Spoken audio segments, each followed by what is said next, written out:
Let's move on to the next section of your role configuration, the Salesforce tab. This is where you'll be able to set parameters around what activity syncs to Salesforce and where. I'll walk you through each setting here and provide recommendations for the typical SDR role. Please note that you'll need to integrate Mixmax with Salesforce in the integration section of your personal settings first. Again, I don't recommend enabling individuals in this role can manage their own Salesforce settings, as you want to ensure that all of your syncing is identical across everybody in this role. When you scroll down to the sync settings, the first thing you'll notice is this when composing an email section.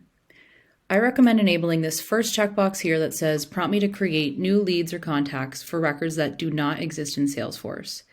This means that if your team were to email somebody who does not exist as a lead or a contact within Salesforce, they'll be prompted to create that record once they send that email. You can also say, I only want this team to create leads or contacts, or you can allow them to choose. Depending on your workflow, you may want to just select leads here, especially for an SDR team. Next, you'll have the ability to log activities to Salesforce automatically. I recommend doing this so all of your reps are not spending time adding in that data and logging what they've sent to clients. As you scroll down, you can actually indicate which of these activities you would like to sync to Salesforce. In this case, we're syncing all activity. I usually recommend at least seeing sent, open, and received and replied emails, but you can also send any click tracking or download tracking into Salesforce. To help mitigate the amount of API your team uses, I also recommend turning on this last setting. For opens, clicks, and downloads, only sync the first activity. This means that if the same person opens the same email 7 or 8 times, you're only going to see that first activity in Salesforce versus seeing it 7 or 8 times. And of course, you also want to make sure that you're syncing your meetings. You'll also want to enable syncing Mixmax tasks if you're on the enterprise plan, so you can see to-do tasks, LinkedIn Sales Navigator tasks, and any sort of calls your team may make through the Mixmax dialer in Salesforce. Let's move on to the log to these related objects in Salesforce.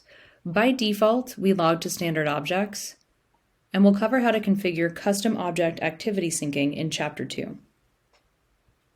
You can enable this first setting if you only want to see opportunities where the sender is actually the owner of the opportunity. A lot of times SDRs are not the owner of an opportunity that could be associated more with the AE, so you might want to turn this off. The next option here is sync to all opportunities associated with the account I'm emailing. That means if you have an umbrella account with multiple open opportunities, if you were to email a recipient who belongs to that account, you'll see it on all of those activities.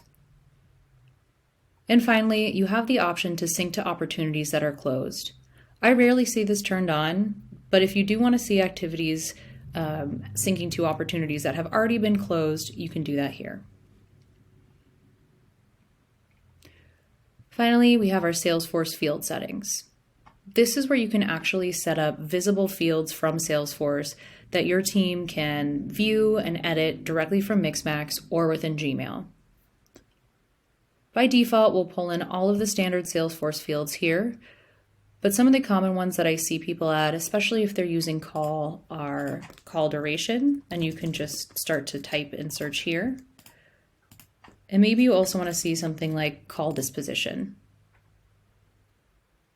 If everything looks good, no need to hit save, you can just move on to the next tab.